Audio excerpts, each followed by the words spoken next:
So the disgraced sparrow returns to the viper's nest.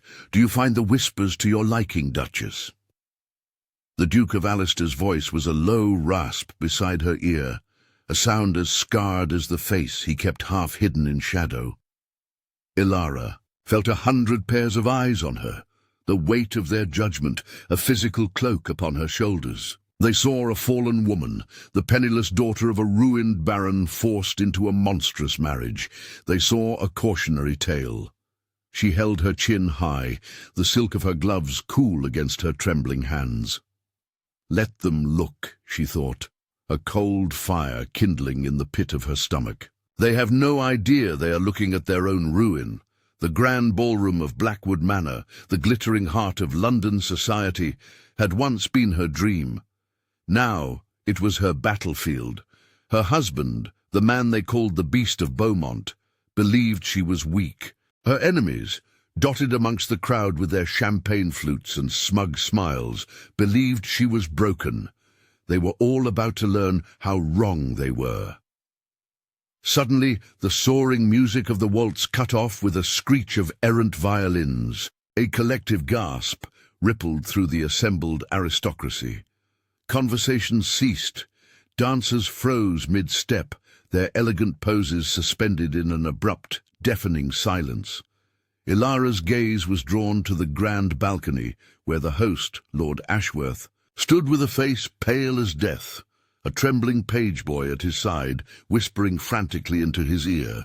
A tangible wave of confusion and alarm swept the room. Her husband, the Duke, straightened beside her, his one good eye narrowing with suspicion, his hand instinctively going to the hilt of a ceremonial sword he wore but had likely never used. Ilara, however, did not move. Her heart hammered against her ribs, a frantic drumbeat in the sudden quiet. She alone knew this was no accident. Was this it? Was this the precise, calculated moment all her silent work, all the sleepless nights, spent deciphering ledgers and dispatching secret letters, would either blossom into victory or wither into final, absolute defeat? Every move she had made for the past 6 months had led to this single, suspended breath in time. Her gaze found them across the sea of frozen faces. Her uncle, Lord Harrington, his face flushed with wine and arrogance, and his protégé, the handsome and utterly vile Lord Percival, who had been the architect of her initial downfall. Their triumphant expressions sent her mind spiraling back to the night the rain fell as relentlessly as her tears, the night her world had been torn apart. Her mind took her back to that storm-lashed evening a year ago, in the library of her uncle's townhouse. Her father had been dead only a month, leaving behind a mountain of debt, and a name sullied by poor investments. Lord Harrington had taken her in, an act the world saw as charity, but which she felt as the closing of a cage. "Ilara, my dear," he had said, his voice dripping with false sympathy, "we must speak of your future." Beside him stood Lord Percival, his eyes full of a predator's pity. They had presented her with an offer of marriage from Percival, a lifeline she was meant to grasp with pathetic gratitude. But Ilara had seen the greed in their eyes, the way they looked at the last remaining pieces of her father's estate. She had politely refused, clinging to the last vestiges of her autonomy. That refusal was her first mistake. 2 weeks later, she was publicly accused of having a scandalous affair with a married stablemaster, a lie fabricated with forged letters and paid witnesses, all orchestrated by Percival. Her reputation was shattered overnight. Her uncle then presented his final, cruel solution. She would marry the Duke of Alistair, a reclusive, disfigured man who rarely showed his face in society and was desperate for an heir. The marriage would be a quiet affair, a way to sweep her disgrace under the rug of a greater oddity. "He will take you," her uncle had sneered, all pretense of kindness gone. "No one else will." She was forced into the carriage, her name in ruins, her heart a block of ice, on her way to become the bride of a monster. But even then, as she watched her old life disappear into the rain-slicked London streets, a tiny, resilient spark refused to be extinguished. They thought they had buried her, but they had only planted a seed of vengeance. The carriage ride had been a funeral procession, each mile a nail in the coffin of her former life. Her arrival at the Duke's Gothic estate, Blackwood Manor, marked the true bottom of her descent. The house loomed against a bruised twilight sky, a jagged silhouette of turrets and sorrow. It wasn't a home. It was a mausoleum built for a living ghost, and she was to be its newest resident spectre. The massive oak doors groaned as they swung, inward, not in welcome, but like the jaws of some great beast swallowing her whole. Inside, the air was cold and smelled of dust and dried roses. The servants were a collection of shadows, their faces pale and closed. They did not meet her eyes, but she felt their gazes like pinpricks on the back of her neck, their whispers, a hissing chorus that followed her up the grand, decaying staircase. A stern, elderly housekeeper with a spine as rigid as a poker showed her to her chambers. "The Duke's wing is the east wing," the woman said, her tone implying a law of nature. "You are to reside in the west. Your meals will be brought to you. The Duke does not entertain." Her new husband, Alistair, was a rumour-given flesh, and that flesh was cloaked in hostility. He did not come to greet her that first night, nor the next day. Their first meeting occurred by grim chance in the long gallery 3 days after her arrival. He was a tall, broad-shouldered figure, silhouetted against a rain-lashed window, his face half hidden in shadow, the visible side a mask of severe, unapproachable angles. He did not turn fully towards her. "Duchess," he said, the title a curse on his lips. His voice was a low baritone, rough with disuse, devoid of any warmth. "You will find everything you require in your wing. Do not wander. The house is old and has its secrets. I trust you will not go looking for them." That was all. He turned and walked away, his boot heels echoing on the stone floor with a finality that felt more imprisoning than any lock. He treated her with cold disdain, confining her to a wing of the castle and speaking to her only when necessary, his words always clipped, serving only to reinforce the walls of her gilded cage. Alone, in the oppressive silence of the West Wing, surrounded by portraits of his ancestors whose eyes seemed to follow her with accusation, Elara felt the full, crushing weight of her social exile. The rooms were furnished with heavy, dark pieces that seemed to absorb the light. A thick layer of dust coated every surface, and the tapestries depicting violent hunts and tragic myths did little to warm the chilling atmosphere. This was not a marriage, it was an internment. The humiliation from London, the leering stares, the vicious gossip, the way her so-called friends had crossed the street to avoid her, replayed in her mind on a torturous loop. It intertwined with the sharper, more intimate heartbreak of her family's betrayal. Her uncle's sneering face, the predator's pity in Percival's eyes, the memory of her father's own trusted solicitor validating the forged letters. It was a poison in her veins. She spent her first weeks as a duchess, locked in her chambers, weeping until she had no tears left. She wept for the girl she had been, for the future that had been stolen, for the crushing loneliness that was a physical weight on her chest. She would stare out her window at the tangled, overgrown gardens and the brooding forest beyond, seeing not nature, but the boundaries of her new world. The rain that fell seemed to weep with her, a constant dreary accompaniment to her grief, but one afternoon, as she listlessly traced the path of a water droplet down the cold window pane, her gaze fell upon a particular portrait in her sitting room. It was of a woman, a former duchess perhaps, with eyes that held not accusation, but a profound and weary resilience. She wore a simple dark dress, and in her lap her hands were clasped not in prayer, but in a tight, determined knot.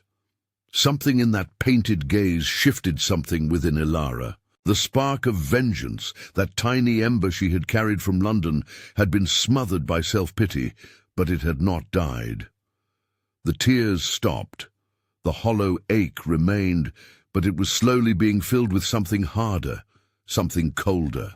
She was in a cage, yes, but cages had bars that could be studied and locks that could be picked. Her uncle and Percival had thought to bury her here, out of sight and out of mind. They had not considered that soil, no matter how barren, could still nurture a seed. They had planted the seed of vengeance, and in the silent, grim fortress of Blackwood Manor, it was beginning to put down roots. She was the Duchess of Alistair, a title given in disgrace. It was time she began to understand what power, however small, that title might still hold. She stood up from her window seat, her legs stiff but steady. The weeping was over. The watching was about to begin. The discovery did not feel like a lightning strike or a sudden, glorious sunrise. Instead, it was a slow, deep thrum of certainty that began in her fingertips, where they had traced the almost imperceptible seam in the wood and settled into the marrow of her bones. The time for weeping was over. The time for action had arrived. Ilara did not rip the letter open with frantic haste. She carried it, along with the slender ledger, to the window seat where she had spent so many desolate hours. The rain had momentarily ceased, and a weak silvered light filtered through the grime on the glass, illuminating the fine, familiar script.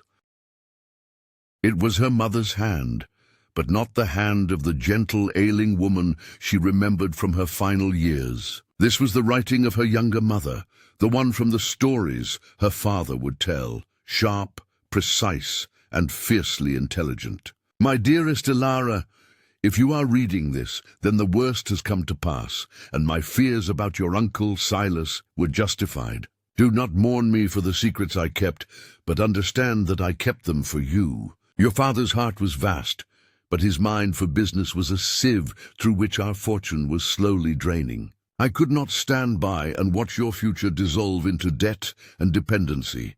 The letter detailed a quiet, meticulous campaign of financial subterfuge. While her father entertained dubious associates and signed unfavorable contracts, her mother, under the impenetrable pseudonym of Mr. A. Silver, had been diverting small, untraceable portions of her own inheritance and the estate's liquid assets into a network of carefully chosen ventures. Not flashy railway stocks or volatile foreign bonds, but solid, unglamorous things. A shipping company in Bristol, a textile mill in Manchester, a small but profitable publishing house in Edinburgh.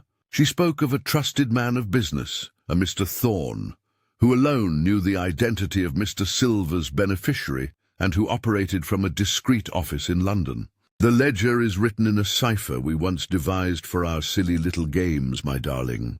You will remember it. The fortune is not a king's ransom, but it is substantial. It is your shield. It is your sword. It is your freedom. Use it to secure a life away from Silas's grasp, or use it to make him answer for what he has done. The choice, my brave girl, must be yours.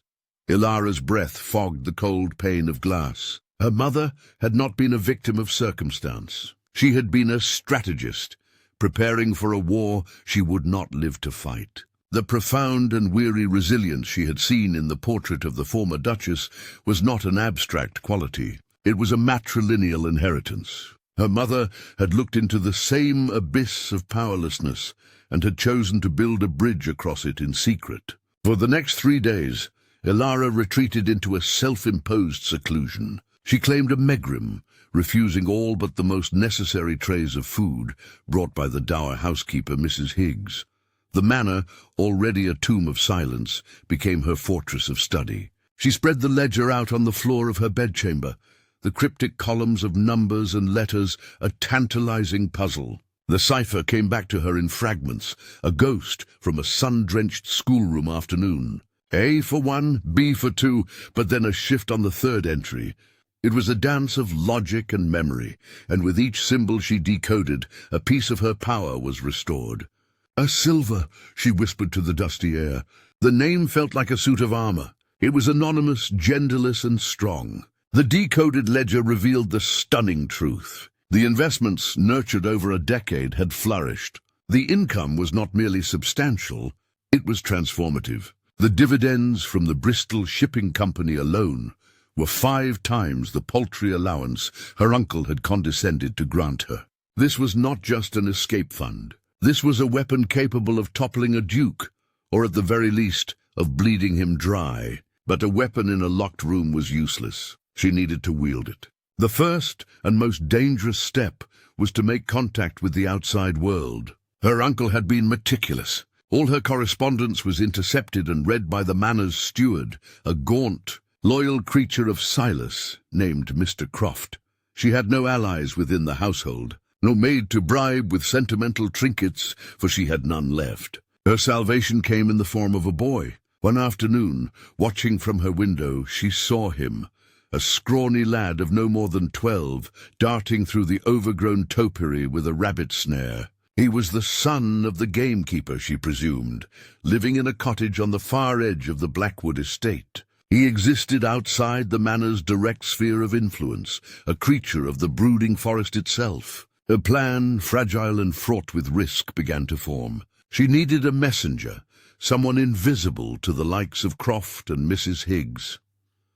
Waiting for a day when the rain returned, she penned 2 letters. The first was a simple, mournful note to a fictional elderly aunt, filled with platitudes about the weather and her health, designed to bore any censor to tears. The second, written on the thinnest paper she could find and sealed with a plain drop of wax, was her true gambit. It was addressed to Mr. Thorne at his London address, a brief, coded message confirming her identity as the daughter of Mr. A. Silver and requesting a confidential report on the current state of the holdings. She folded the second letter into a tiny, dense square and secreted it within the hem of her cloak. The following morning, she announced her intention to take some air, a request so unprecedented that Mrs. Higgs could only stare in dull surprise before nodding. Ilara walked into the tangled garden, the damp earth sucking at her slippers. Her heart hammered against her ribs, a frantic bird in a cage. She saw the boy near the tree line, pretending to whittle a stick. As she drew nearer, she saw the sharp, clever look in his eyes, the look of one who knew the value of things and the price of silence. She did not smile. She simply held out the sealed, innocuous letter. "A shilling for you," she said, her voice low but clear, "to see this to the village post." It was a test. He eyed the letter, then her, his gaze lingering on the fine, though outdated cut of her dress. "Postmaster asks questions," he muttered. "Croft don't like letters." Ilara's hand did not tremble.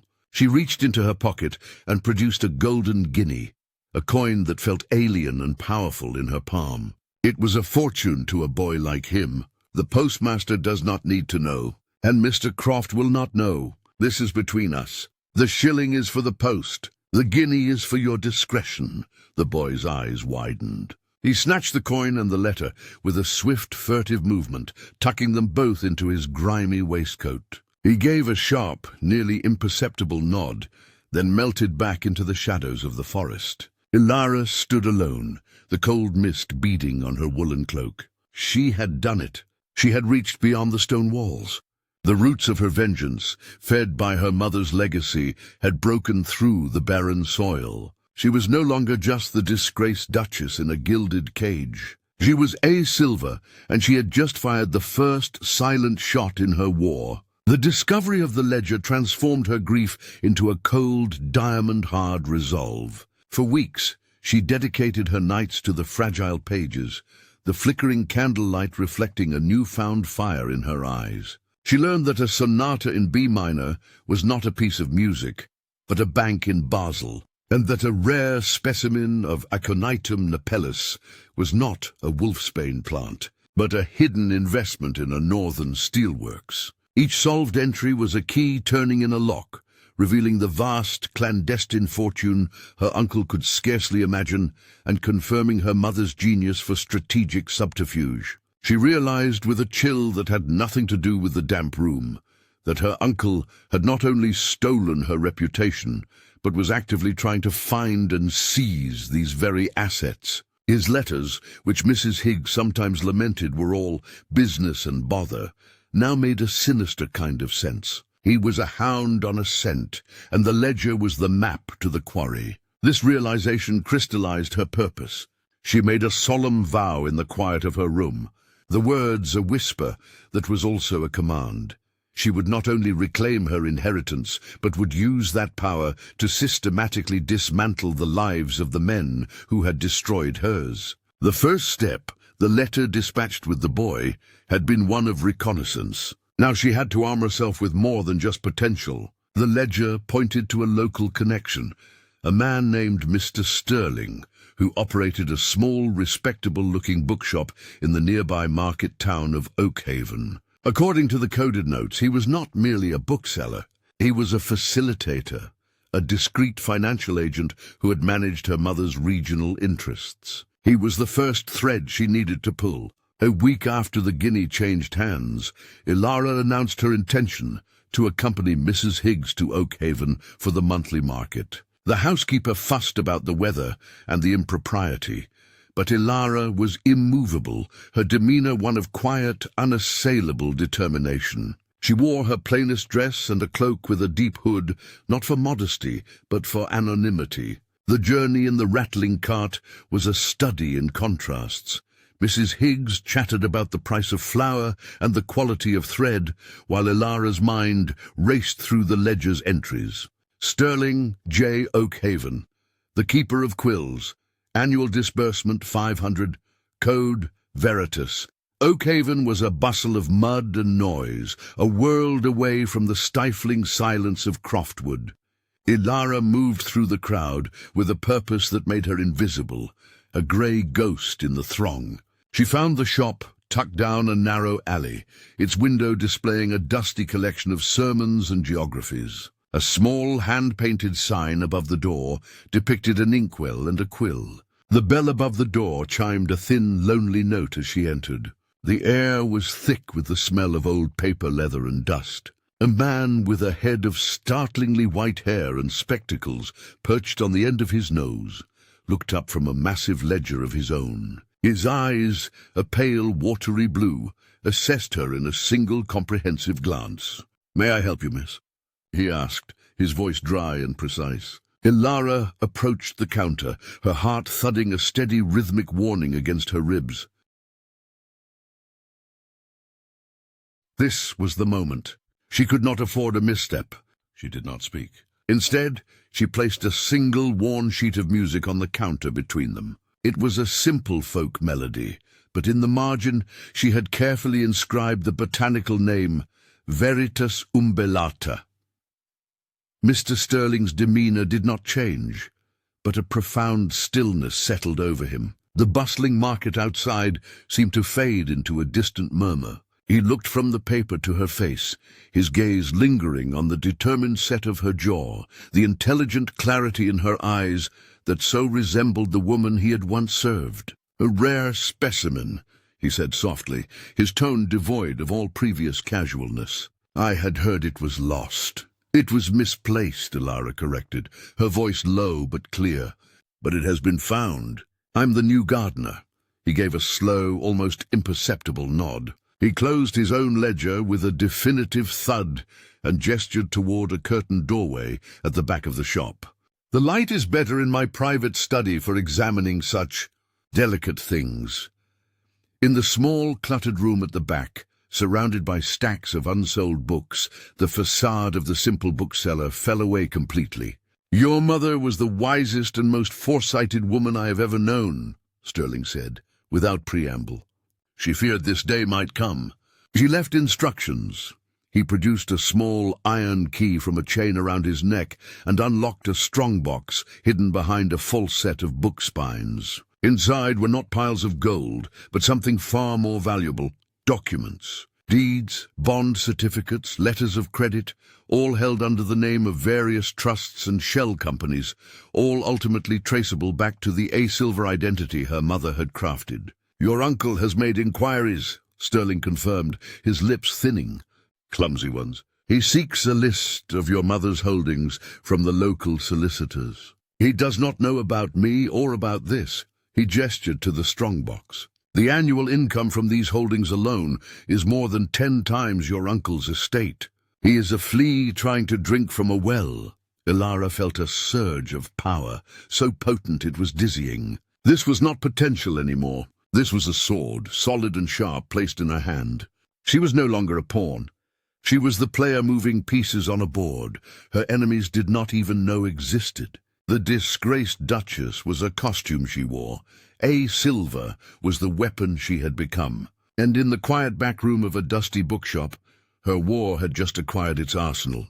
The iron key felt cold against Ilara's skin, a secret weight sewn into the lining of her gown as the Blackwood carriage jostled her back to the gilded cage of her husband's estate. The disgraced Duchess was a costume, yes, but it was a costume with privileges, a title that opened doors, however reluctantly, and a solitude that provided the perfect cover for her industry. Using her new, albeit lonely position as a duchess, Ilara began her silent investigation. Her writing desk, a sprawling piece of mahogany that had once belonged to some forgotten Blackwood matriarch, became her armory. From the profound isolation of Blackwood Manor, she began to weave a web of her own, using the postal service as her instrument and her sharp intellect as her weapon. She wrote letters, not as A. Silver, but as the Duchess of Blackwood, a role she played with a fragile, melancholic grace designed to disarm. To Lady Beatrice Croft, an old friend of her mother's, known for both her sharp mind and her fondness for gossip, Ilara penned carefully worded notes. She feigned a gentlewoman's interest in the social season, lamenting her own forced absence from it. "I hear the investment in the Northern Railways has proven so lucrative for some," she would write, her script a model of elegant loops. "It must be a comfort to have such foresight. My own uncle, Lord Harrington, speaks of little else, though I fear I understand so little of these matters." Lady Beatrice, flattered by the confidence of a duchess, however tarnished, would reply with a wealth of information, unknowingly outlining who was investing alongside Harrington and who was straining under the financial pressure to keep up. To Mr. Albright, a shipping magnate who had adored her mother, she expressed a nostalgic desire to understand the trade that had built the family fortune her mother had so often spoken of. She asked innocent questions about shipping lanes, port fees, and the impact of new tariffs on specific commodities. Precisely the commodities her uncle and Lord Percival were heavily invested in. Albright, seeing a spark of the mother in the daughter, replied with detailed, almost paternal explanations that laid bare the vulnerabilities of their entire operation. Piece by piece, a map of her enemy's financial landscape took shape in a private ledger she kept hidden behind a loose stone in the hearth. She learned of Harrington's desperate over-leveraged position in a colonial spice venture, a venture plagued by rumors of mismanagement and delayed ships. She uncovered Lord Percival's quiet, massive debts, accrued from a losing streak at high-stakes gaming tables, debts he was servicing by siphoning funds from a joint mining investment with her uncle. They were not the titans they appeared to be. They were men balanced on a precipice, their public bluster masking private terror. Her days fell into a grim rhythm. Mornings were for the performance of duchesshood, reviewing household accounts with a disinterested air, taking a solitary walk in the gardens where the new, silent gardener, a man named Thorne, seemed to always be trimming a hedge just within sight. Afternoons were for strategy, for cross-referencing the information gleaned from her correspondence with the financial power Sterling now channeled to her. The annual income from her mother's holdings was not just a number, it was a lever. She instructed Sterling, through a series of coded messages embedded in orders for books, to begin buying up the debts of the Spice Venture's secondary creditors. She did not seize control, not yet. Instead, she positioned A. Silver as a silent, patient shadow. She had him make small, strategic investments in a rival mining concern, one that threatened to undercut Percival's already faltering operation. The power was no longer a dizzying surge, but a cold, constant hum in her veins. She was the player moving pieces on a board her enemies did not even know existed.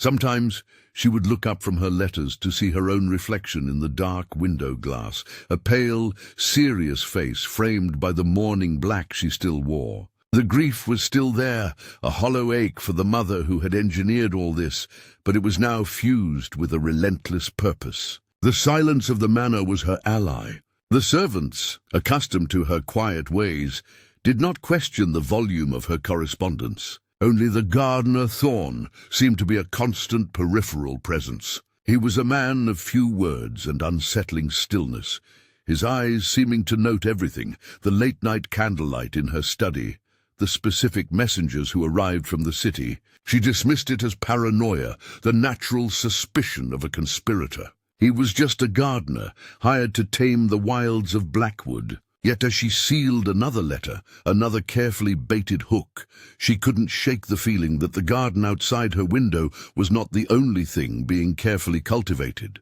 Her war was advancing on two fronts, one in the world of ink and finance, and another, she was beginning to suspect, much closer to home. The silence of Blackwood Manor, once a shroud for her grief, had become the canvas for her operations. The late-night scratch of her pen, the soft crackle of the study's fire, the precise fold of a letter, these were the sounds of her campaign. Her unusually astute questions about the Beaumont estate finances, initially posed through carefully worded inquiries to a mid-level clerk, had been a calculated risk. They were bait cast into murky water, and they had caught a formidable fish, Mr. Alastair Davies, the Duke's aging and fiercely loyal solicitor. Davies, a man whose posture was permanently stooped from decades spent peering over ledgers and legal tracts, had long suspected Harrington of malfeasance in past dealings with the previous Duke.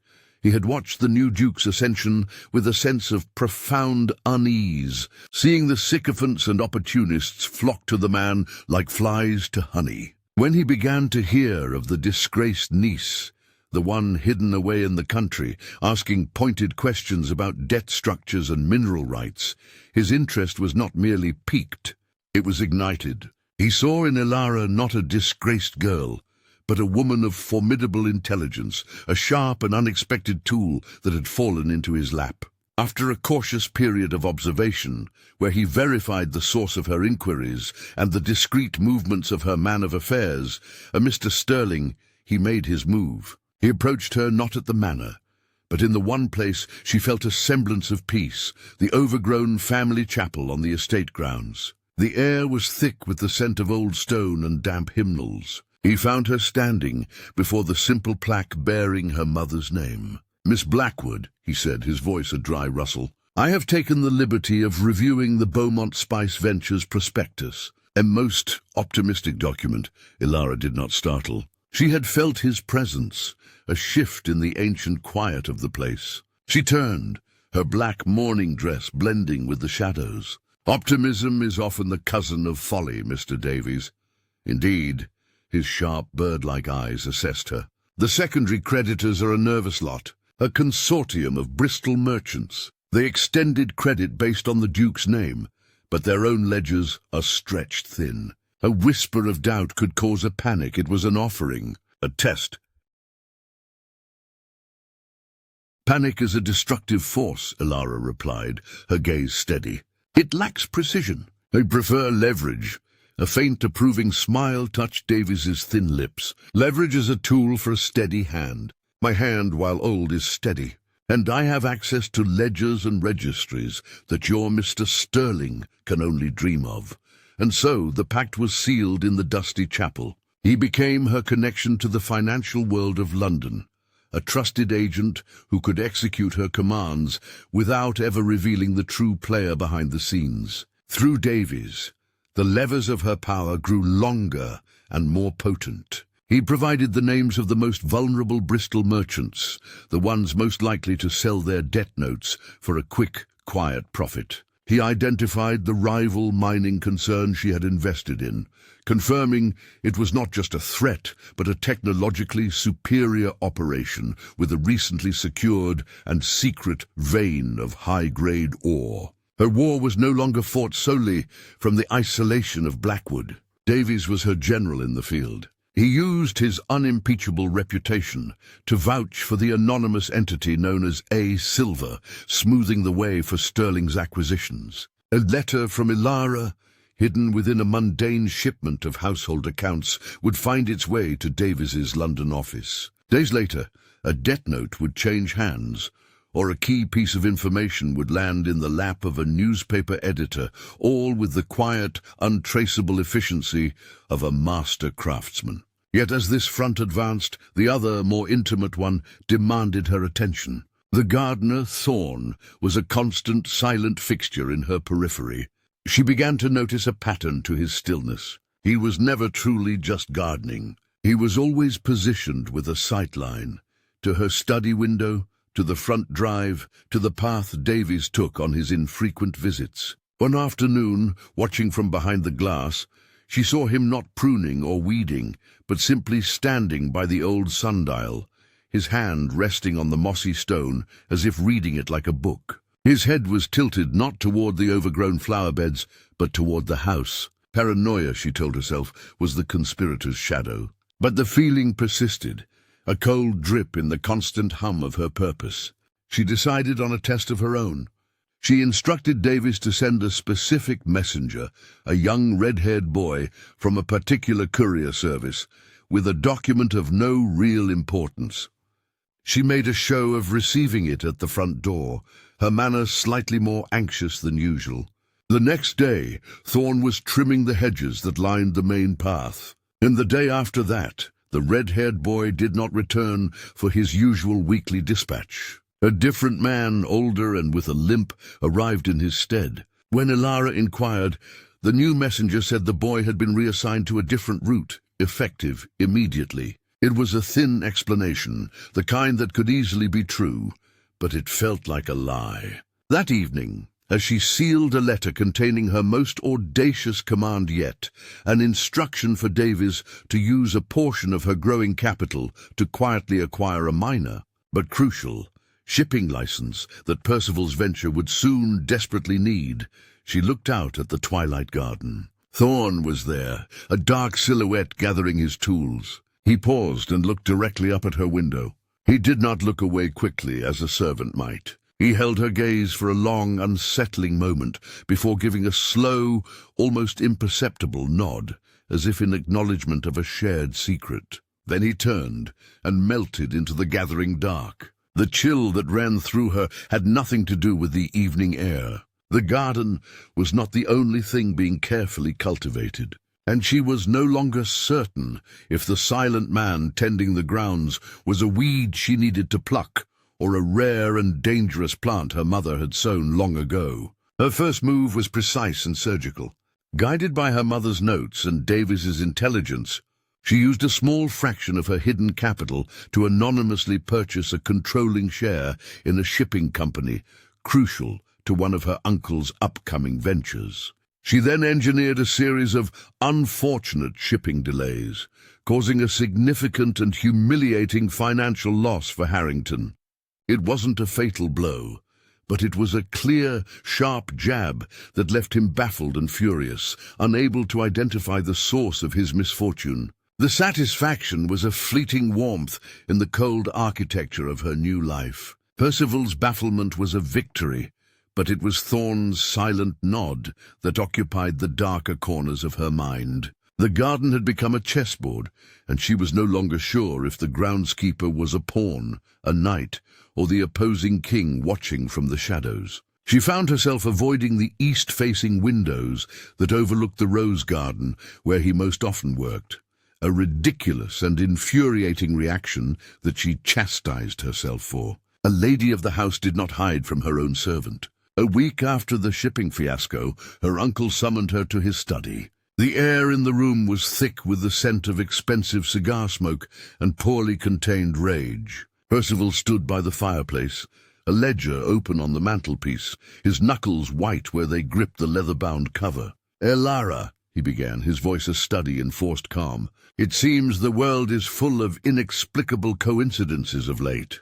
The Ethelred venture, a sound investment by all accounts, yet it has bled money due to logistical failures that defy all reason." She stood quietly, her hands folded in front of her, a picture of demure concern. "I'm sorry to hear that, Uncle. The world of commerce seems so perilous." His eyes, sharp and bloodshot, fixed on her. "Does it? It seems to me the peril is often man-made. A whisper in the right ear, a bribe to a dockmaster, a strategically misplaced manifest." He took a step toward her. "You have been spending a great deal of time with your mother's old ledgers. Indulging in history, are we?" The question was a trapdoor opening beneath her feet. She kept her expression neutral, a slight puzzled frown touching her lips. "I find the patterns of the past comforting. They are so much simpler than the chaos of the present." "Patterns," he echoed, the word a sneer. He turned and slammed the ledger shut. "Be careful, niece, that your fascination with old patterns does not lead you to replicate them. Your mother had a talent for business, a talent that often left ruin in its wake." The direct mention of her mother was a shock, a deliberate provocation. He was testing her, probing for a crack. She simply inclined her head. "I will remember your counsel, uncle." Dismissed, she walked from the room with measured steps, but her heart was a frantic bird against her ribs. He was suspicious, but he was looking for the ghost of her mother, not the calculated actions of the daughter. For now, that was her shield. That evening, she penned a new set of instructions for Davies. The shipping license she had acquired was the key. It was time to turn it. She commanded him to form a new, small corporate entity, a shell with a bland, forgettable name, and to use it to offer the license to Percival's floundering venture at a usurious rate. He would have no choice but to pay, funneling more of his capital directly back into her hidden coffers. It was a beautiful, vicious circle. She sealed the letter with a drop of black wax, imprinted not with a family crest, but with a plain, unmarked signet ring she now wore. As she rose to ring for a servant to post it, a movement in the garden caught her eye. Thorn was not at the hedges or the rose beds. He was standing by the old oak at the property's edge, the one that marked the beginning of the wild woods beyond Harrington's dominion. He wasn't working. He was simply standing, looking out into the deepening gloom of the trees. And then, as if feeling the weight of her gaze, he turned. The distance between them was too great to see his expression, but his posture was not that of a servant caught idling. It was the alert, watchful stance of a sentinel. He raised one arm, not in a wave, but in a slow, deliberate gesture, pointing into the woods. He held the pose for a count of 3, then let his arm fall. He turned his back on the house and vanished into the tree line. Ilara's breath caught. The letter in her hand felt suddenly heavy, its clever scheme feeling like a child's game. This was something else. This was a signal, an invitation, a warning. The woods were forbidden, a place of brambles and forgotten paths that her uncle deemed unfit for cultivation or leisure. For 3 days she wrestled with the silent command. Her every instinct for self-preservation screamed at her to ignore it, to continue her financial war from the safety of her rooms. But the mystery of Thorn was a splinter in her mind, festering. He was the unknown variable, the one piece on the board she could not quantify. To leave him uninvestigated was a greater risk than confronting him. On the 4th morning, under the cover of a low, drizzling fog that muted the world in grey, she made her decision. She dressed in a sturdy, dark wool dress, one without the cumbersome layers of her usual attire, and slipped out a side door rarely used by the family. The damp air clung to her face as she crossed the manicured lawn, her steps quick and light. She felt a thrilling, terrifying sense of exposure with every step away from the house. Reaching the old oak, she paused, her pulse hammering in her throat. The woods ahead were a wall of tangled green and grey, the path Thorn had taken already swallowed by the undergrowth. Taking a final, steadying breath, Ilara stepped out of the cultivated world of Harrington House and into the wild, uncertain dark. The woods beyond Harrington House were a different kind of silence. It was not the quiet of a still room, but a living, breathing hush, broken by the drip of moisture from leaf to fern and the distant, hollow call of a bird she could not name. The manicured order of the estate vanished within 10 paces. The path Thorn had taken nothing more than a memory of slightly trampled ferns that soon disappeared entirely. She had no compass, no map, only the memory of his raised arm pointing inward. Deeper, it was madness. Every childhood tale of wolves and wayward spirits whispered at the edges of her mind. Yet she pressed on, driven by a compulsion stronger than fear. This was the first move she had made in the open, a departure from the shadow war of ledgers and anonymous letters. It felt terrifyingly real. A flicker of movement to her left made her freeze. Her heart hammered against her ribs like a trapped bird. She held her breath, waiting for a beast to emerge from the grey veil. But it was only a fox, its coat the color of autumn, regarding her with intelligent, unafraid eyes before melting back into the undergrowth. She let out a shaky breath and realized the woods were not empty. They were full of a life that simply ignored her. After what felt like an hour, the character of the forest began to change. The oppressive tangle of thorns and brambles gave way to older, larger trees, their canopies so thick they swallowed the drizzle, creating a dry, cavernous space below. The air smelled of damp earth and decaying leaves. And then she saw it. A low, sprawling structure built into the side of a gentle rise, its walls and roof made of ancient weathered stone and timber that seemed to have grown from the forest floor itself. It was not a hovel nor a monster's den. It was a cottage, old and solid, with a wisp of smoke curling from a rough-hewn chimney. The door was open. It was an invitation as clear as his pointed gesture. Swallowing the last of her trepidation, Ilara stepped out of the trees and into the small clearing before the cottage. As she approached the threshold, a low, rumbling growl emanated from the shadows within. A massive dog, its fur a shaggy, indeterminate grey, rose from a hearthrug and stood blocking the doorway, its lips curled back from yellowed teeth. "Bran!" The name was spoken softly from within the dim interior. The dog immediately fell silent, its tail giving a single, slow wag before it turned and padded back into the cottage, resuming its place by the fire. Thorn stood in the center of the single-room dwelling. He was not wearing his footman's livery, but simple, sturdy clothes of homespun wool and leather. He looked more real here, the servant's mask completely gone. His gaze was direct, unsettling in its intensity. "You came," he said. His voice was the same low gravel she remembered, but it held no servility now. "You pointed," Ilara replied, her own voice steadier than she felt. She stepped inside, her eyes adjusting to the firelit gloom. The cottage was Spartan, but far from primitive. Shelves lined one wall, filled with books whose leather spines were cracked with age. A workbench held an array of tools and what looked like intricate clockwork mechanisms. A longbow and a quiver of arrows hung neatly from pegs. This was not the home of a simpleton or a beast. It was the sanctuary of a man of purpose. "They think you a fool," she stated, the words leaving her mouth before she could temper them. "It was a test." A faint, grim smile touched his lips. "I know. It is the most useful assumption they can make." He gestured to a rough-hewn chair by the fire. "Sit. You have questions." Ilara remained standing, her pride and her caution warring with her burning curiosity. "Who are you?" "A man who watches," he said, moving to a small kettle hanging over the fire.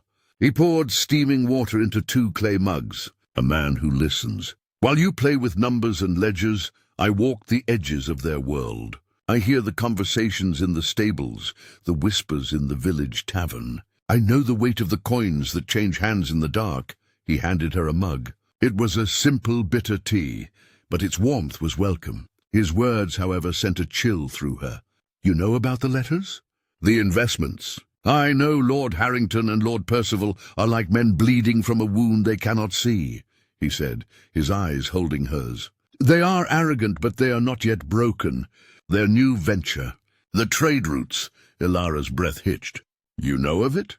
"I know it is a trap," Thorn said, his voice flat and certain.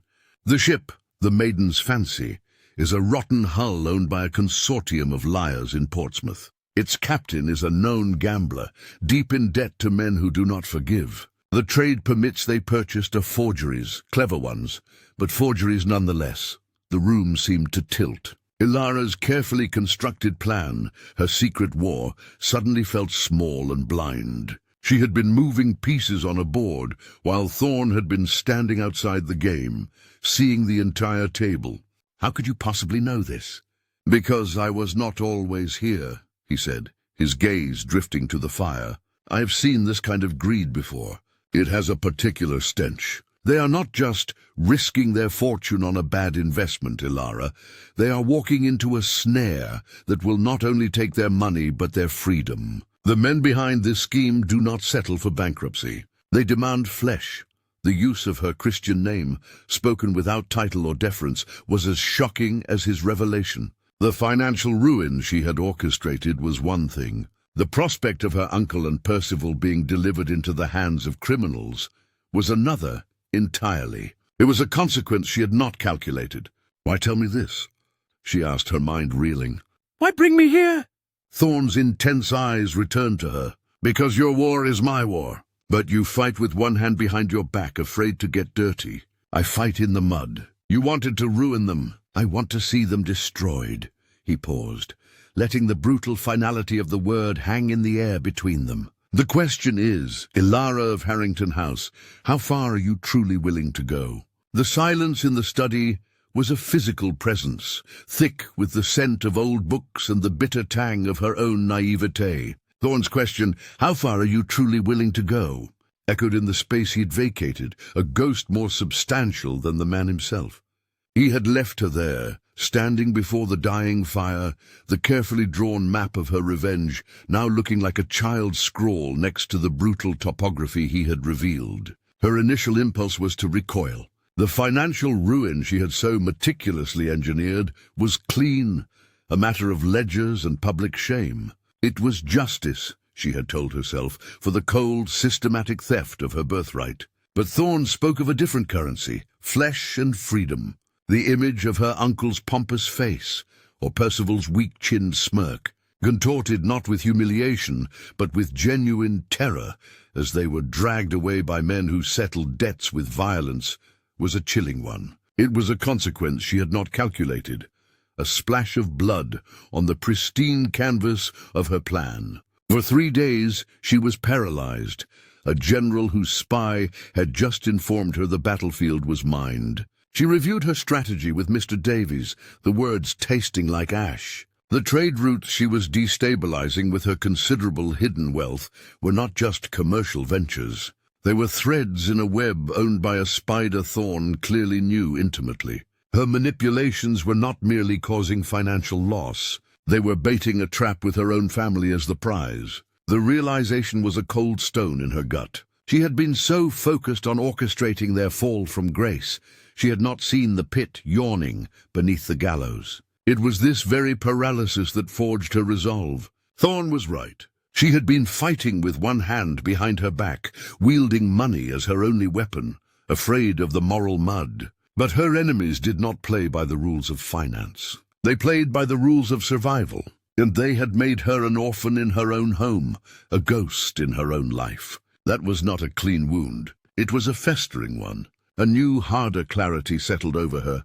The goal was no longer mere ruin. It was annihilation, and Thorn, with his murky past and his willingness to fight in the mud, was the key. She would not retreat from his alliance. She would seize it. She sent a single cryptic message to the address he had provided, a line from a book of poetry they had once discussed in a rare moment of civility years ago. The response was not a letter, but an object. A small, plain wooden box was delivered to her by a street urchin. Inside, nestled on a bed of black velvet, was a single spent pistol cartridge. It was heavy, cold, and unambiguous. This was his answer. This was the language he spoke. Their next meeting was not in the shadowed study, but in the desolate, echoing space of a disused carriage house on the far edge of the Harrington estate. The air was thick with the smell of dust and old hay. "The cartridge was eloquent," she began, her voice steady, betraying none of the tremor she felt inside. "I assume you are not suggesting I shoot them myself." Thorn leaned against a rusting carriage wheel, his form a slash of darkness in the gloom. "It is a reminder that some games end with more than a signed contract. You wish to proceed?" "I do," Ilara said, "but the board has changed. My original plan remains. The collapse must be public, and the Blackwood Manor Ball is the perfect theatre.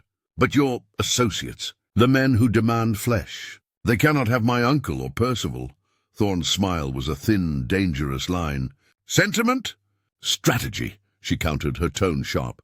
Their public ruin serves my purpose. Their disappearance serves only theirs. I want them broken and visible, living monuments to their own folly.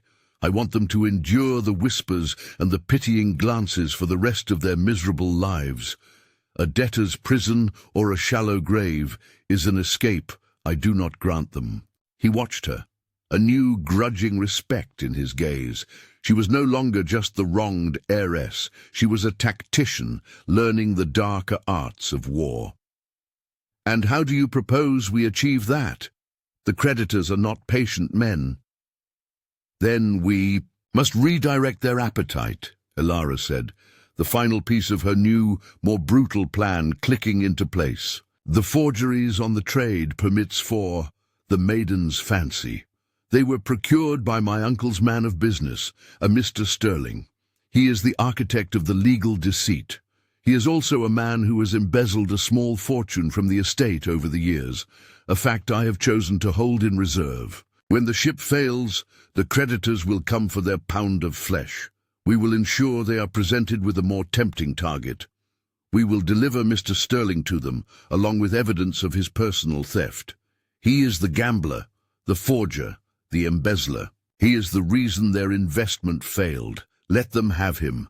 The cruelty of it was not lost on her. She was condemning a man to a terrible fate. But Mr. Sterling was no innocent. He had been a willing instrument in her disinheritance, his hands deep in the Harrington coffers. This was the mud Thorne spoke of. This was the cost of total war. Thorne was silent for a long moment, then gave a slow, single nod. It can be done. The information can be strategically leaked.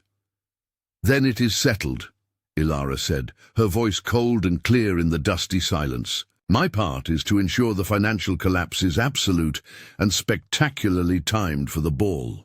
Your part is to manage the fallout, to ensure the hounds are set upon the right quarry. She turned to leave, the spent cartridge a heavy weight in her memory. Elara! Thorne's voice stopped her at the door. She glanced back. You asked me why I brought you into this. It was not just for your resources or your position. It was because I saw the steel in you, buried under all that ladylike restraint. It seems I was not wrong. She did not smile. She merely met his gaze, her own now as hard and unflinching as his. The steel was always there, Thorne. It just required the right kind of fire to temper it. She stepped out of the carriage, house and into the weak afternoon sun, no longer a ghost in her own life, but its avenging spirit. The path ahead was dark and dirty, and she was finally ready to walk it. The Duke's decree landed not with the force of a blow, but with the chilling precision of a surgeon's knife. It was delivered over a breakfast of gilded porcelain and simmering silence. He watched her over the rim of his coffee cup, his gaze analytical, missing nothing. The Blackwood Ball, he stated, his voice cutting through the quiet clink of silver. We will attend. And you, my dear, will not merely be present. You will be the evening centerpiece. It is time the world remembered the woman I married. Elara's hand, holding a teaspoon, did not tremble. She lowered it slowly. The soft clink against the saucer, the only betrayal of the turmoil his words ignited. The heart of the society that had cast her out, a viper's nest of the very people she was preparing to ruin, and he was demanding she place herself at its very center, adorned and displayed. It was a return to the scene of the crime, not as a victim, but as a prize. The irony was so sharp it tasted of blood. Of course, Alistair, she said, her voice a study in placid obedience. If that is your wish. He leaned back, his perplexity a tangible thing in the sun-drenched room. It is. I find myself curious. These past weeks you have been different. There is a color in your cheeks that is not from the sun, and a stillness in your eyes that is not submission. You receive letters with no crest. You walk the gardens as if pacing a battlefield. The broken sparrow I brought home seems to have grown a spine of tempered steel. Her heart hammered against her ribs, a frantic bird in a gilded cage. He saw too much. This was the danger Thorn had warned her of, the observant husband, a variable they had not fully accounted for. His intrigue was a spark near a powder keg. To play her part in the grand collapse, she needed the anonymity of the overlooked, the pity of the crowd. To be the centerpiece was to be scrutinized, every flicker of expression, every whispered word, dissected by 100 hungry eyes. "A change of scenery has been beneficial," she offered, a deliberately bland response. "The country air agrees with me." "Does it?" he mused, his eyes narrowing slightly. "I think it is something more than air. I think it is purpose." Later, in the sanctuary of her private sitting room, the facade crumbled. Panic, cold and slick, coiled in her stomach. This changed everything. Thorn's plan, a masterpiece of subterfuge and misdirection, relied on the shadows. The financial collapse was to be a spectre at the feast, a rumor that would snake through the ballroom and find its ultimate, explosive confirmation just as the clock struck midnight. Her role was to be a ghost at the periphery, watching the chaos unfold. Now she was to be the feast itself, the main course, under a blinding light. She crossed to her escritoire, unlocking a hidden compartment. The documents within were her arsenal. Forged letters implicating Mr. Sterling, detailed notes on the Harrington estate's fragile financial state, a timeline of the ball's events synced with the delivery of certain damning news to key individuals. Her fingers traced the elegant, cruel script of her own plan. It was all so meticulously laid out, and now her husband, in his arrogant attempt to reclaim a narrative, was threatening to derail it all. A soft, rhythmic tap at the window pane broke her reverie. A common sparrow, her signal. She moved to the window, opening it a crack. Tucked into the ivy was a small weighted cylinder. Thorn's network was ever efficient. She unrolled the single slip of paper. The message was succinct, a stark contrast to the storm in her mind. "The bait is set. The hounds are hungry. The ball is the hunt." She crumpled the paper in her fist, the edges biting into her palm. There was no turning back. Mr. Sterling's fate was sealed. Her own was hurtling toward a very public, very dangerous precipice. Her husband's decree was not an obstacle, she realized with a sudden, chilling clarity. It was an opportunity, a more tempting target, Thorn had said. What could be more tempting than a duchess, resurrected from social ruin, shining at the center of the world? It was the perfect distraction, while all eyes were on her, the redeemed, the mysterious, the beautiful duchess. Thorn's agents could move through the crowd like poison in the veins, and the financial collapse could detonate with everyone looking in the wrong direction. A slow, grim smile touched her lips. Alistair wanted to see the steel in her. He wanted to understand her newfound purpose. He would have a front-row seat. He was handing her the stage, unaware that the play was a tragedy, and he had just written himself into the final act. She rang for her maid. "We have a ball to prepare for," she told the wide-eyed girl, her voice now carrying the cold, clear tone she had used in the carriage house. "I will need the emerald silk, the one that matches my eyes." It was a dress of war, a color of venom and money. "And send for the jeweler. The Beaumont emeralds will be worn." As the maid scurried away, Ilara turned to the mirror. The woman who stared back was no longer a ghost or a sparrow. She was a queen on a chessboard, being moved into position by a king who did not know the game was already lost. But she saw the entire board. She saw the moves yet to be played. The path ahead was dark and dirty, and he was forcing her to walk it in a diamond tiara. So be it. She would let them all admire the glittering surface, even as she plunged the knife deep into the heart of their world. The fire had tempered her, and now she was ready to burn the whole damn house down. She stood in the grand ballroom, the Duke's cruel words, a final fading echo of the past. The air, thick with perfume, and the heat of 100 bodies seemed to crystallize around her. Alistair had played his part perfectly, the magnanimous husband presenting his reclaimed wife to the vipers of the Tun, only to reveal the fangs she knew were always there.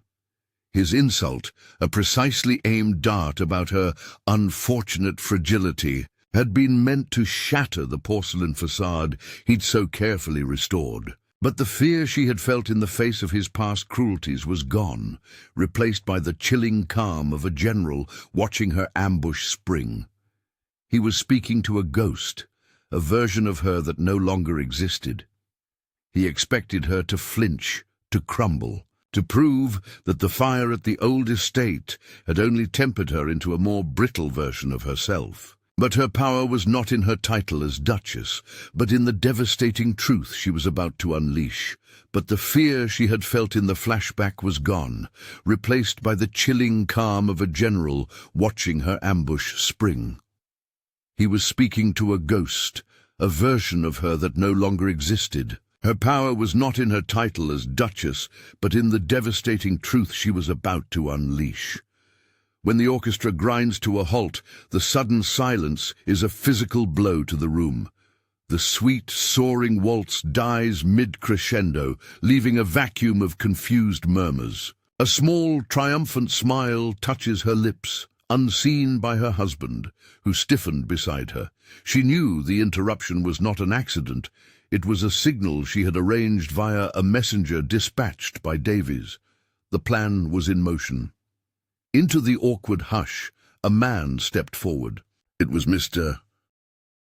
Davies, her solicitor, his usual unassuming demeanor replaced by an air of grim resolution. He carried a leather-bound ledger, its cover worn and familiar, a copy of the damning evidence she had provided him. His eyes met hers for a fleeting moment, a spark of shared complicity, before he turned to the crowd. "Your Graces, my lords, ladies," Albright's voice, though quiet, carried in the dead air. "With apologies for the disruption, a matter of utmost financial urgency compels me to speak." Alistair found his voice a low, dangerous growl. "Albright, this is not the time. Return to your duties." "My duty, Your Grace," Albright replied, his gaze steady, "is to the truth." He opened the ledger. "These are the private financial records of the Alistair dukedom. They do not match the books presented to Parliament or the investors in the Meridian Canal Company." A wave of gasps rippled through the ballroom. The Meridian Canal was the project of the decade, the investment upon which half the fortunes in the room were precariously balanced. "This is absurd," Alistair boomed, his face flushing with a mixture of fury and panic. "You are dismissed! Guards, seize this madman!" But no guards moved. Ilara allowed her gaze to sweep the periphery of the room. Two of the liveried footmen, men with the cool, assessing eyes she had come to recognize, stood immobile at their posts. Thorne's agents. They were ensuring the play proceeded uninterrupted. Albright's voice grew stronger, fueled by a long-suppressed righteousness. "The Duke has been using new investor capital to pay dividends to older investors, a classic Ponzi scheme. The canal is a phantom, a money pit. The funds are gone, siphoned into private accounts in Vienna and a series of failed speculative ventures in the Americas. The collapse is not imminent. It is already here. The Bank of England will be notified by morning."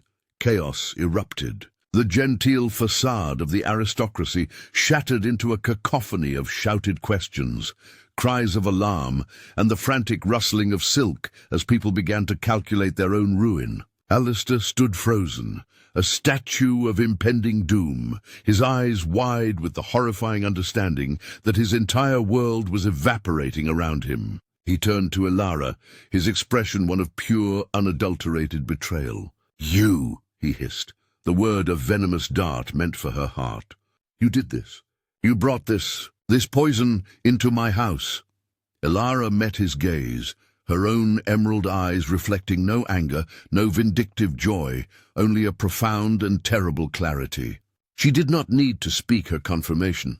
It was written in the serene lines of her face, in the way she stood as an unmovable pillar in the storm he had created. He took a step toward her, his hand twitching as if he might strike her, but he was arrested by the sight of the jewels at her throat. The Beaumont emeralds, his family's legacy, the very symbol of the power and lineage he had used to entrap her, now glittered against her skin like a victorious banner. She had worn them not as an ornament, but as a weapon, a final mocking twist of the knife. "You are not ruining me," he snarled, lowering his voice so only she could hear. "You are ruining yourself. You are my wife. Your fate is tied to mine, is it?" Ilara's voice was barely a whisper, yet it cut through the din around them. "You forced me to walk this path in a diamond tiara, Alistair. You wanted a beautiful, glittering surface. You never bothered to look beneath it." The truth of her words hit him with physical force. He had been so busy admiring the masterpiece, he thought he had repainted. He had failed to see that the canvas itself had been replaced, that the woman before him was not a restoration, but a forgery of his own making, designed to destroy the original. As the ballroom descended into financial panic, the first act of the national crisis Thorne had engineered, Ilara turned and walked away. She moved through the crowd, which now parted for her not out of respect for her title, but out of a primal, fearful instinct. They saw the steel in her now, the purpose Alistair had demanded to see. They saw the queen who had just toppled the king. She did not look back at the wreckage. Her work here was done. The fire had been lit, and as she stepped from the stifling heat of the ballroom into the cool, dark silence of the hall, she knew she was not its victim, but its architect. The whole damn house was beginning to burn. The silence that followed the royal courier's pronouncement was not the quiet of a held breath, but the profound, airless vacuum of a world collapsing in on itself. The words, immediate and total collapse, treasonous dealings, financial fraud, hung in the perfumed air, each syllable a shard of ice piercing the warm, delusional bubble of the ballroom. For a moment, there was only the sight of the courier, his face an impassive mask of state authority, the scroll in his hands looking less like parchment and more like a death warrant. Then the gasps came, sharp and involuntary, a chorus of disbelief. The murmurs that followed were not the polite buzzing hum of gossip, but the low, panicked thrum of a hive under attack. Men clutched at their wives' arms, their minds racing through ledgers and investments, their fortunes irrevocably tied to the Harrington edifice that had just been declared a ruin. Women's fans fluttered in frantic, useless motions, their faces pale as they calculated the social ruin that followed the financial. The beautiful, glittering surface Alistair had so cherished was cracking, and the ugliness beneath was surging forth. It was into this nascent chaos that the ballroom doors swung open with a thunderous finality. The collective gaze, starved for an anchor, a savior, or a new target, swung toward the entrance. There stood Mr. Davies, the unassuming solicitor, but he was transformed. No longer a shadow in the corner, he was the central figure in a tableau of justice, flanked by 4 officers of the Crown, their uniforms a stark, intimidating blue against the pastel silks and vibrant velvets of the guests. He was the calm, sharp needle poised to pop the remaining vestiges of the balloon. He did not shout. He did not need to. His voice, crisp and carrying, cut through the din with the efficiency of a scalpel. "By the authority vested in me by the Crown," he announced, producing a document sealed with red wax, "I present a warrant for the arrest of Lord Alistair Harrington, Duke of Beaumont, and Lord Percival Harrington for the crimes of forgery, embezzlement, and the fraudulent seizure of the late Baron von Hesse's estate." A fresh wave of shock rippled through the crowd. Percival, who had been trying to melt into the background near the champagne fountain, let out a strangled cry, his face a grotesque mask of terror. But all eyes were on Alistair. He stood frozen, a statue of outraged nobility. The truth of Ilara's final words was still a raw, bleeding wound, and now this public evisceration. He saw the faces of his peers, their fear momentarily eclipsed by a voracious, horrified curiosity. They were watching the beast be put down, and they were grateful it was not them. Then came the final, masterful stroke from Mr. Davies. His gaze swept the room, not landing on Alistair, but seeking someone else. Finding the space where Ilara had stood moments before, he delivered the line that sealed everything. An estate which, he declared, his voice ringing with absolute clarity, through irrefutable documentation now in the possession of the Crown, legally and rightfully belongs to its sole heir. Her Grace, the Duchess of Beaumont, her title echoed in the stunned silence. It was no longer a name he had given her, a chain he had fastened. It was her weapon, her banner, now ratified by the law of the land. She was no longer his creature. She was the heiress he had tried to rob, the victim who had become the architect of his ruin. The emeralds at her throat, which he had forced her to wear as a brand of his ownership, were now transformed into the jewels of her own restored legacy. The officers moved then, their boots a grim rhythmic percussion on the polished floor. Two approached a sobbing, unresisting Percival, taking him by the elbows with impersonal efficiency. The other two moved toward Alistair. He finally found his voice, a low, guttural snarl. "You dare? You dare lay hands on a duke?" The lead officer, a man with a weary, experienced face, did not flinch. "The warrant dares, Your Grace. Please come quietly." As they closed in, Alistair's eyes, wild and desperate, scanned the retreating backs of the crowd. He was looking for her, for the flash of green silk, for the woman who had done this. He needed to see the triumph in her eyes, to feed the hatred that was the only thing keeping him upright. But Ilara was gone. She had not stayed for the arrest. She had not stayed for his humiliation. The warrant, the collapse, the panic, it was all just the echo of the shot she had fired. Her work, as she had known, was done. She had lit the fuse in the heart of his kingdom. And now, as she moved through the cool, dark silence of the hall beyond, she could feel the tremors of the explosion rippling through the very foundations of the Harrington name. The whole damn house was burning, and she did not look back at the flames. The scene descended into a chaos so profound it seemed to suck the very air from the grand ballroom. Lord Harrington's initial bellow of protest, a sound that had once cowed parliamentarians, dissolved into a wet, choking gasp as the cold reality of the warrant pressed against his spine. He was not a duke being arrested. He was a specimen being pinned. "You cannot. This is a farce. My solicitors." But the lead officer, a man whose weary face had seen 100 such falls from grace, merely gestured for his men to proceed, his silence more damning than any argument. Across the swirling vortex of panic, Lord Percival turned the colour of spoiled milk. His legs buckled, not in a dramatic faint, but in a slow, pathetic deflation, and he would have crumpled to the floor had two officers not held him upright by his elbows. His sobs were high-pitched, childish things, a stark contrast to the guttural fury of his co-conspirator. He was not a man facing justice, but a boy caught with his hand in the till, terrified of the coming punishment. And then the true wolves arrived. The creditors, who had been watching the theatrical downfall with the keen, hungry eyes of vultures, now saw their moment to feast. They began to close in, not with the impersonal efficiency of the law, but with a personal, venomous fury. A stout man with a ledger for a soul stepped forward, jabbing a finger toward Alistair. "The promissory notes, Harrington. The ones you swore were as good as gold. My shipyards are idle because of your lies." A woman in severe black silk, her face a mask of cold fury, hissed at Percival.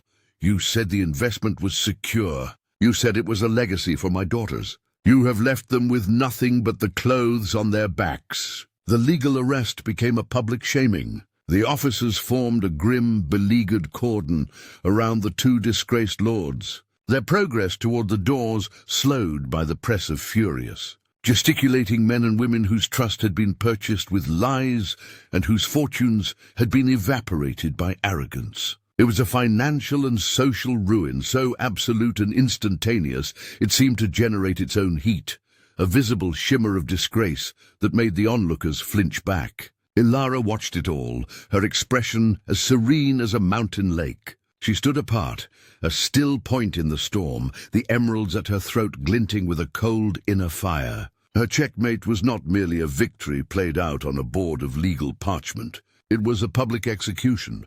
The names of Harrington and Percival were not just being arrested. They were being unmade, their reputations dismantled brick by brick before the very society that had once revered them. She saw the moment Alistair's eyes met those of a former business partner, a man he had undoubtedly swindled, and the raw, unvarnished contempt in that look was a more final sentence than any a judge would ever pronounce. She did not wait for the final act. As the grim procession of officers, prisoners, and a tail of screaming creditors neared the main doors, Elara turned. Her gown of green silk, once a costume in Alistair's play, whispered against the floor, a sound lost in the cacophony. She moved through an archway and into the relative quiet of a long, portrait-lined gallery. Here the noise was muted, a distant roar. The faces of long-dead Harringtons stared down from gilded frames, their painted eyes seeming to follow her progress.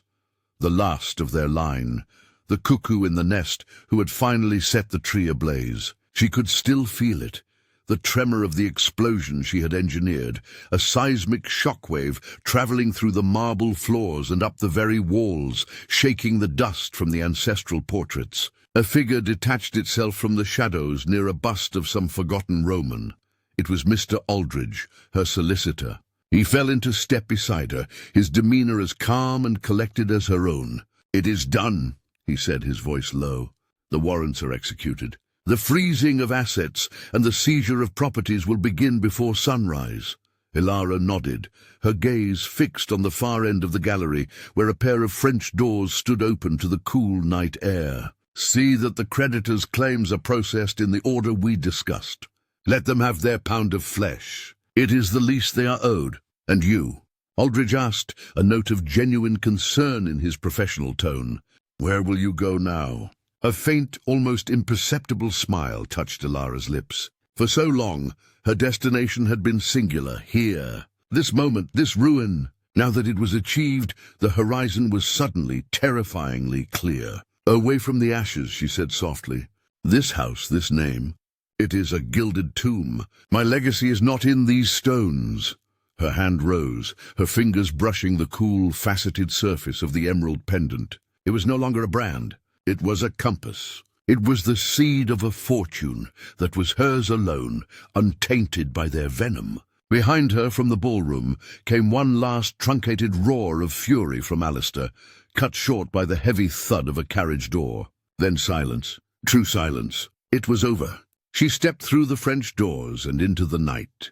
A plain, unmarked carriage waited in the drive, the driver nodding to her from his perch. As she settled into the dark interior, the carriage lurching into motion, she allowed herself one final look at Harrington Hall. Its windows blazed with light, but to her it was a pyre. The whole damn house was burning, and she, the architect of the fire, felt not a single spark of heat. She had lit the fuse in the heart of his kingdom, and now she would let the flames consume the past. The future was a blank page, and for the first time since she was a girl, her hand was steady, the ink her own. She did not look back. The carriage did not take her far, only to a modest townhouse in a quiet, unassuming square. It was one of 3 such properties she had acquired over the past year, purchased through a labyrinth of intermediaries and paid for with the first cautious sales of a few small, perfect emeralds. Harrington Hall was a pyre, but this plain door with its freshly painted black trim, was a seed buried deep and waiting for her touch. Inside, the air smelled of beeswax and new linen. Mrs. Dibbs, the housekeeper she had poached from a retiring merchant, with the promise of autonomy and a startlingly high wage, met her in the hallway. The woman was a fortress of competence, her expression revealing nothing as she took Elara's simple travelling cloak. "The post, ma'am," Mrs. Dibbs said, indicating a small silver tray on a hall table bearing a single cream-coloured letter. "And a fire has been laid in the study." Elara's fingers itched to tear the letter open, but she forced herself to walk calmly into the study, to settle into the high-backed chair before the crackling flames. The room was her sanctuary, its shelves empty but for a few ledgers, its walls bare, save for a single exquisite map of the world. She broke the seal. The letter was from Aldridge. It was a dry, factual report, yet she could read the subtext in every carefully chosen word. The creditors descended like vultures, he wrote, but the order of payment was adhered to, as you stipulated. The smaller tradesmen were settled in full, their relief palpable. The larger, more predatory lenders are vocal in their dissatisfaction. A smile, thin and sharp, touched her lips. Let Alistair deal with the sharks she had left circling in the shallows. The final paragraph was the most telling. Lord A's public demeanour is one of stoic dignity, but his attempts to secure a loan to cover the remaining debts have been unsuccessful. The name Harrington for the moment carries a certain taint. She set the letter aside, its contents filed away in the meticulous archives of her mind. It was a beginning, the first official ripple in the pond. The larger, more personal ripples followed in the days after. She did not seek them out.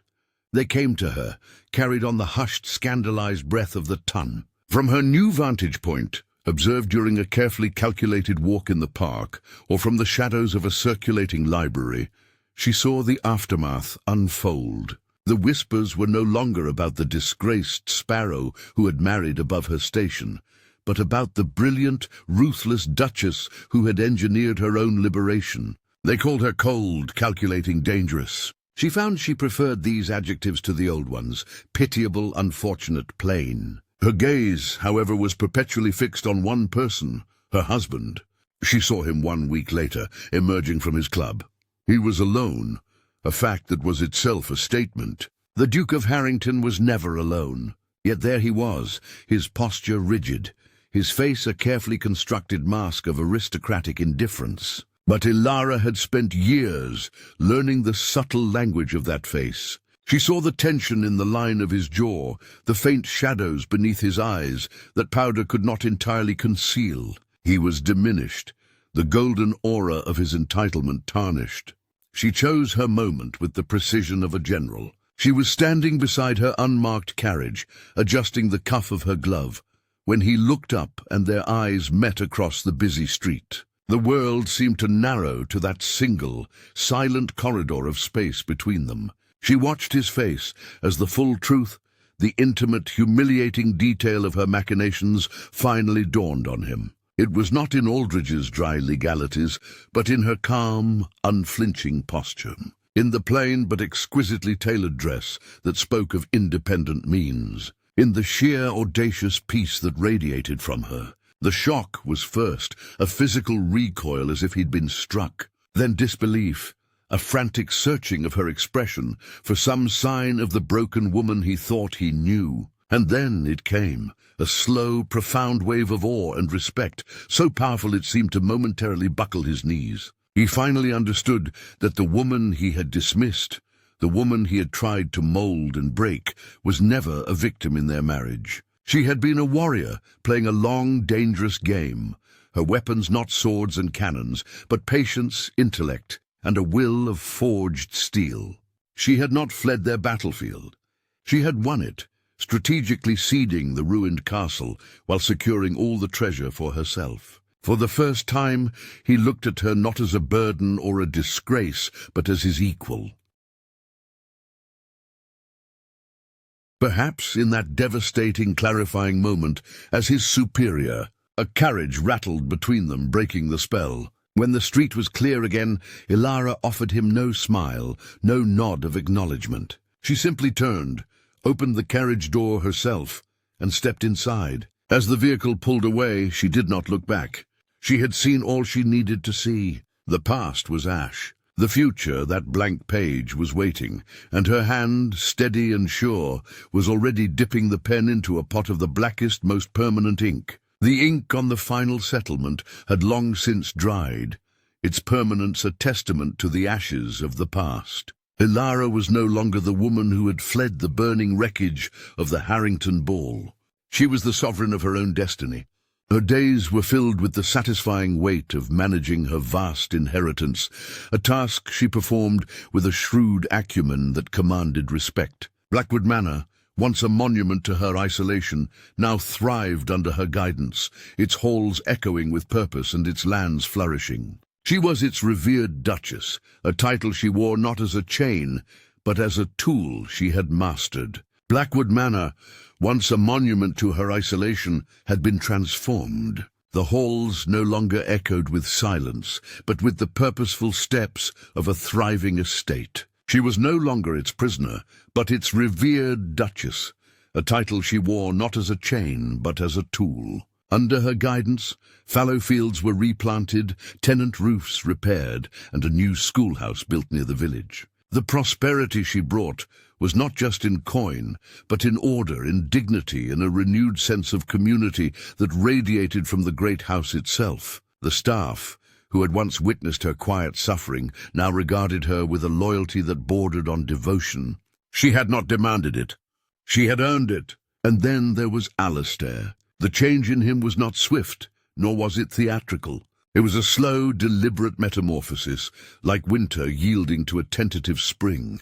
Humbled and deeply changed by the devastating revelation on that London street, he had slowly, painstakingly let go of the bitterness that had once armored him. The man who emerged from that shell was not the boy she might have married under different stars, but someone far more substantial.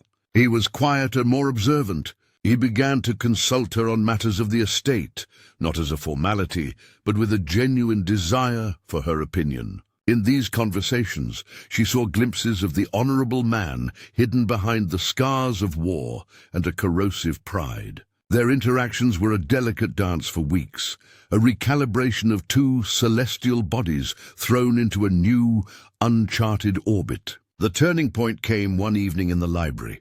The fire crackled, casting long shadows across the shelves of books that had been her only friends. He stood before her, his posture not of a duke addressing his duchess, but of a man standing before his judge. "Ilara," he began, his voice low and stripped bare of all its former arrogance, "I have practiced 100 speeches, but they all sound hollow in my own head.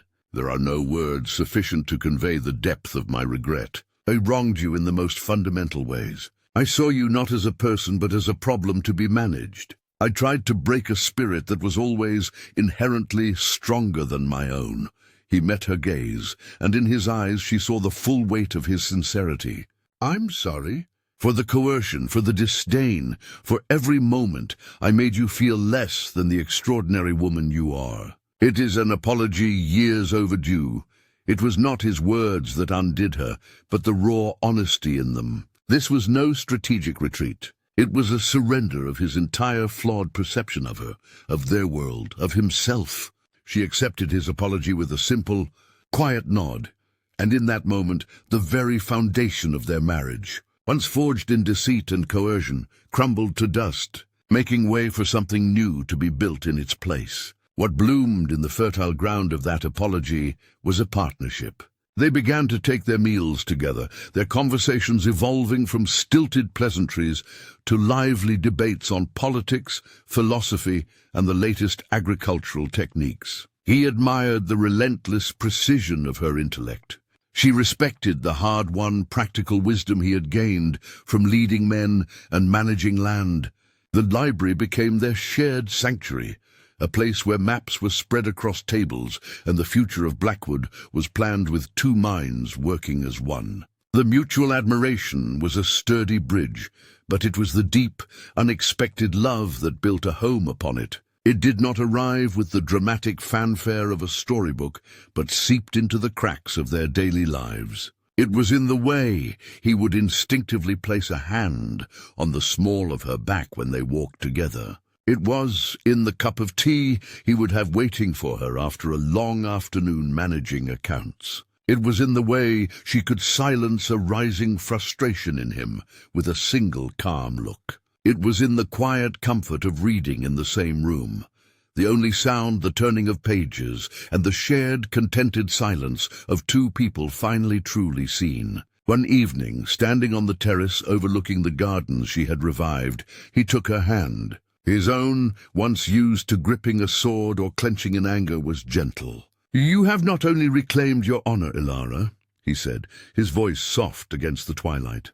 "You have given mine back to me." She leaned into his side, the stone of the balustrade cool beneath her palm. She had her power, hard-won and unassailable. She had her purpose, etched into the thriving land around her. And she had, against all odds, a partner. The future was no longer a blank page, but a story they were writing together. Her steady, sure hand now joined by his.